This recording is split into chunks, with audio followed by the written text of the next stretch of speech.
Jadi kita tidak bisa membentuk orbital molekul ya dari kombinasi linear orbital atom yang energinya itu berbeda. Ini adalah orbital molekul yang dibentuk dari 1s dengan 1s ya. Orbital 1s itu berarti kan momentum bilangan kuantum azimutnya ya.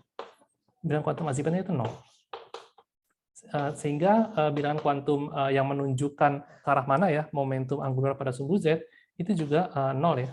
Juga 0. Nah, jadi kombinasi linear dari dua orbital atom ini itu juga nantinya akan memiliki bilangan kuantum magnetik itu juga 0 ya. Jadi arah orbital molekul pada sumbu Z itu juga akan sama dengan ini. Ada kesepakatan untuk memberi nama orbital itu berdasarkan momentum sudut orbital yang terbentuk dari kombinasi linear dua orbital atom itu. Jadi kalau misalkan dia 0, itu orbital molekulnya diberi nama sigma. SPDF, SPDF, GHI, dan seterusnya.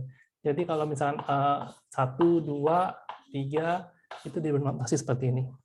Karena kita tahu ini adalah orbital molekul yang dibentuk oleh 1s dan 1s ya, dan 1s itu memiliki bilangan kuantum magnetik M-nya itu 0, sehingga hasilnya juga 0 ya, kita bisa mengatakan bahwa orbital yang terbentuk dari dua ini ya, itu adalah orbital sigma. Biasanya saya lebih suka menambah ini 1s. Nah, kemudian untuk yang orbital yang mempromosikan ikatan, itu kita sebut sebagai orbital bonding ya.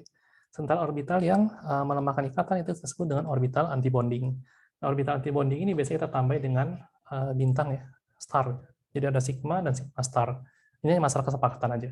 Nah, karena molekul H2+ ini atomnya kiri kanan sama ya, jadi kirinya itu atom H, kanan juga atom H, berarti kan kita bisa melihat bahwa dua sisi kiri sama sisi kanan ini simetris ya. Nah, kalau dia simetris, untuk fungsi yang simetris ya, jadi kita bisa mendefinisikan apakah dia termasuk fungsi ganjil ataukah dia termasuk fungsi genap. Fungsi ganjil itu seperti ini ya. Jadi kalau kita ambil x-nya itu misalnya x-nya positif itu misalnya fx itu nilainya ini positif. Misalkan positif 4 gitu ya. Maka kalau kita ambil x yang sama tapi x-nya itu negatif, maka kita akan dapat nilai yang sama yaitu 4, tapi tandanya berubah tanda, minus 4. Dengan kata lain, fungsi ganjil itu adalah kalau kita ambil di arah yang berlawanan ya, nilainya itu akan menjadi berlawanan tanda. Inilah ciri dari fungsi ganjil ya.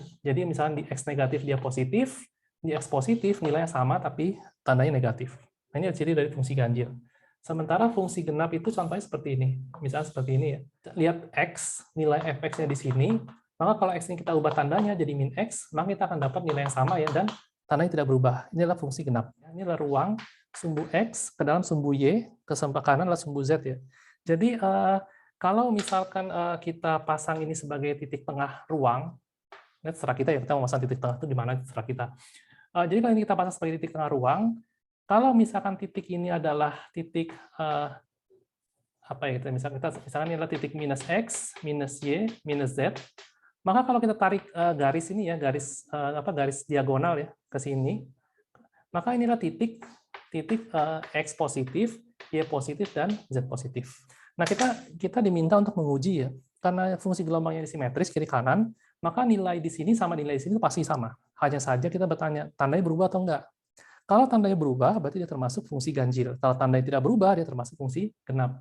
Nah, di sebelah sini ini adalah daerah positif, di sebelah sini itu juga daerah positif. Jadi positif ke positif.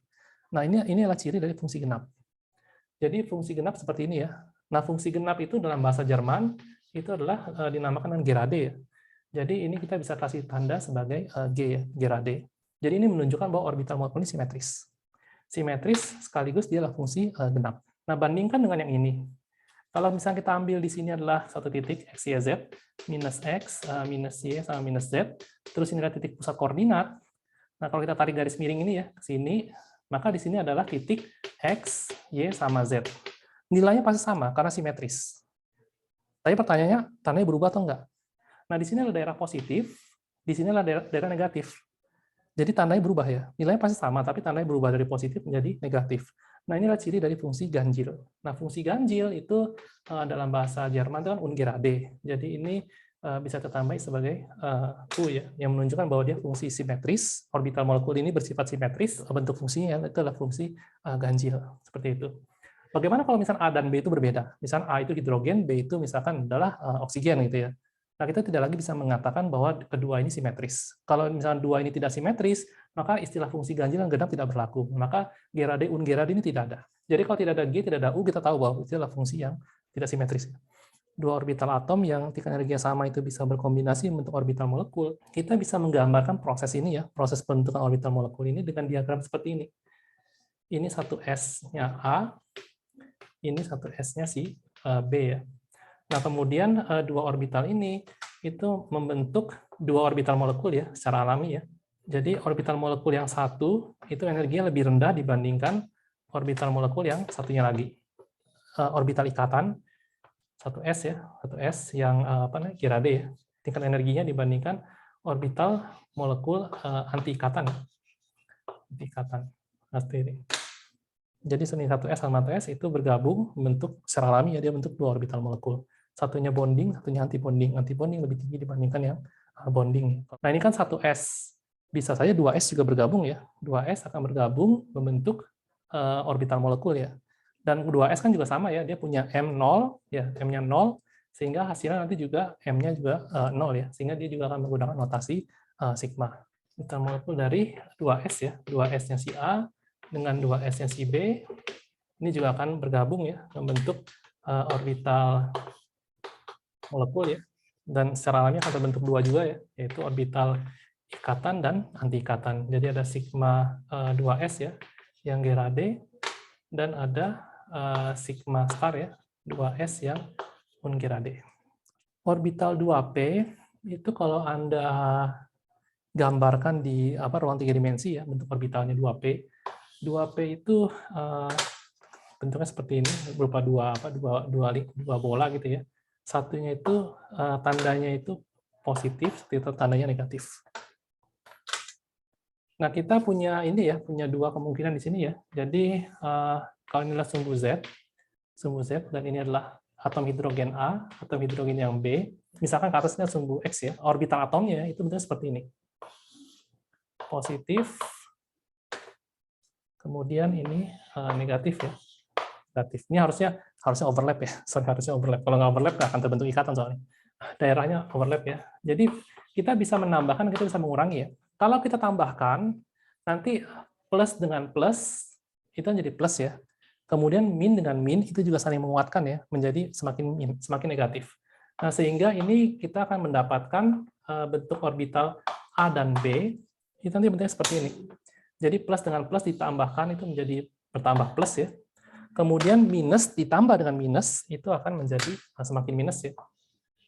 Jadi kita mendapat bentuk seperti ini, orbital molekul ini. Nah, yang perlu Anda perhatikan PX, orbital PX itu dibentuk dari kombinasi linear dua orbital atom yang M-nya itu 1 ya. Kalau kita ambil ininya ya, ambil absolutnya itu 1. Nah, sehingga orbital molekul yang terbentuk itu nanti akan memiliki momentum sudut di sumbu Z juga 1 ya, bilangan kuantumnya. Sehingga ini orbital molekulnya kita beri notasi orbital pi. Kalau kita kurangi, pertama kita lihat di sini ya, di daerah yang orbital yang di daerah sebelah kiri yang psi A-nya itu besar, maka plus dikurangi dengan yang kecil itu tetap plus ya. Kemudian minus dikurangi dengan, karena minus ini adalah rendah ya, minus dengan minus yang kecil, makanya akan tetap minus. Jadi nanti kita akan dapat bentuknya itu seperti ini. Ini positif, kemudian yang di sini akan negatif. Tapi daerah di tengah-tengah ini sebenarnya saling melemahkan. Jadi pada saat di daerah tengah-tengah ini, ketika plus dan plus itu sama kuatnya, maka plus dikurangi dengan plus itu akan hilang, habis. Begitu juga negatif. Negatif, kemudian ketemu dengan negatif jadi positif. Negatif ketemu positif, itu juga akan saling melemahkan. Daerah sebelah kanan itu B-nya lebih kuat dibandingkan A-nya ya. Jadi A dikurangi B, nanti B-nya ini akan lebih kuat. Nah, pertama plus dikurangi dengan plus yang lebih besar, maka nilainya akan negatif. Jadi kita akan dapatkan di sini itu daerah negatif. Nah, kemudian di sini minus dikurangi dengan minus. Jadi minus ditambah ya. Nah, karena daerah kanan ini B-nya itu lebih kuat, berarti tanda plusnya itu lebih kuat, lebih besar dibandingkan yang minus. Jadi di sini nanti akan nilainya positif. Nah, dari sini ini juga akan terbentuk pi ya. Dan Anda bisa melihat ya kalau di sini ini pi-nya adalah pi-nya bonding, yang ini adalah pi-nya anti bonding ya. Nah, kemudian kalau dari sisi gerade ungerade-nya atau ganjil genapnya, kita selalu bisa masang ini sebagai titik simetrisnya ya, titik apa? Titik pusat koordinat. Jadi kalau di sini minus, kalau kita tarik garis miring, maka di koordinat yang apa? Daerah yang sama tapi berubah tanda, fungsi gelombang juga berubah tanda. Nah, ini ciri dari fungsi ganjil ya. Jadi ini masuk dalam kategori ungerade, ini masuk dalam kategori gerade. Saya lebih senang menulis ini sebagai 2px ya, supaya saya tahu ini dibentuk dari apa. Ungerade, ini 2px yang gerade. Dari sisi tingkat energi harus terbalik ya. Nanti kalau Anda gambarkan kombinasi dari 2px, itu tingkat energinya jelas yang anti bonding itu lebih tinggi dibandingkan yang bonding. 2p juga seperti ini ya bentuknya. Yang mungkin sedikit berbeda adalah 2pz ya. Karena sekarang dua lingkaran ini saling berhadapan. Ini yang positif, ini yang positifnya ya, positifnya si B, ini negatifnya yang si A, negatif si A. Nah, ini dia saling berhadapan. Jadi ini positif, negatif, negatif ya. Jadi kalau misalkan ini kita tambahkan, ini kita kurangi. Yang jelas kalau kita tambahkan ya, positif ditambah dengan negatif kan saling melemahkan. Jadi nanti ini hasilnya adalah kita akan lihat ini jadi negatif ya, negatif. Terus positifnya semakin lemah ya di sini. Positifnya semakin lemah ya. Positifnya semakin lemah. Dan di daerah sini ini juga negatifnya semakin lemah. Di sini adalah positifnya. Ini A, ini B, terus ini A, ini B. Nah, kalau ini dikurangi dengan yang ini, maka positif dikurangi dengan yang negatif, berarti kan negatif ketemu negatif jadi positif ya. Nah, positif ketemu positif itu akan saling menguatkan. Jadi tengah-tengahnya akan saling menguatkan. Jadi positif. Nah, yang sebelah sini negatif ya, tetap negatif ya, tetap negatif. Nah, di sebelah sini, ini sebelah sini itu harusnya si A dikurangi dengan si B. Nah, karena si B di sini yang paling dominan ya, dan dikenai tanda negatif, makanya akan menjadi negatif. Di waktu hidrogen, Anda bisa melihat bahwa bilangan kuantum magnetik dari orbital PZ ini sebenarnya 0. Jadi orbital molekul yang terbentuk itu juga akan memiliki, itu bilangan kuantum magnetiknya juga 0. Sehingga kalau kita mengacu pada tabel ini untuk penamaan orbital molekul, maka orbital yang terbentuk ini adalah orbital sigma. Orbital sigma yang dibentuk dari 2pz. Yang ini adalah star ya, karena anti ikatan, dia tidak bentuk ikatan di sini. Yang di sini mempromosikan ikatan. Dari sisi gerade ungerade, Anda bisa cek ya.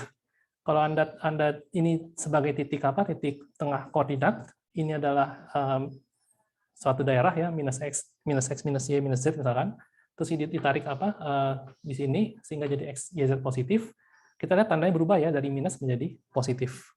Minus jadi positif ini adalah ciri dari fungsi ganjil ya. Jadi ini adalah ungerade. Sementara kalau Anda perhatikan yang sebelah sini, ini adalah titik tengah molekul. Jadi kalau ini kita pasang sebagai posisi awal, terus kita balik ya, posisinya jadi minus x, y, z menjadi plus x, y, z, maka kita lihat tandanya tidak berubah. Kita ambil di sini pun juga sebenarnya tandanya tidak berubah ya. Dari minus jadi minus, plus jadi plus. Berarti ini adalah gerade ya. Kita bisa membangun diagram orbital molekul ya, berdasarkan tingkat energinya. 2px, 2py, sama 2pz itu sama ya sebenarnya tingkat energinya. 2px, 2py, sama 2pz itu sama tingkat energinya. Jadi kalau Anda lihat di halaman 213, di gambar 9.9, itu posisi antara orbital sigma dengan orbital pi itu berbeda. Jadi 2pz dengan 2pz itu berkombinasi membentuk orbital sigma ya. 2pz dengan 2pz ini berkombinasi membentuk orbital 2 sigma ya. Maaf, orbital sigma 2pz. Sigma 2pz ya. Yang jelas yang atasnya yang star. Nah, kemudian PY sama PY itu bentuk orbital pi, PX sama PX itu bentuk orbital pi. Nah, posisi orbital pi-nya dibandingkan sigma itu ternyata berbeda. Ya, apakah dia di atas ataukah di bawahnya sigma, itu dengan menyelesaikan persamaan Schrödinger. Jadi kalau kita mendapatkan nilai energinya, baru kita bisa mengatakan, oh dia itu lebih besar atau dia lebih kecil. Dan ternyata untuk O2 sama F2 itu berbeda. Untuk yang O2, pi-nya itu di bawah sini. Pi-nya 2px dengan pi-nya 2py, itu ada di bawahnya sigma. Sementara untuk yang F2, Pi-nya di atasnya sigma. Jadi di sini Pi-nya. P2PX sama P2PY itu ada di atasnya sigma. Ini hanya gambaran umum ya. Jadi untuk molekul diatomik yang homonuklir, itu ternyata tingkat energi hasil kombinasi itu memang kita tidak bisa langsung menerka ya. Satu-satunya yang bisa kita katakan adalah yang anti bonding itu pasti lebih tinggi dibandingkan yang bonding.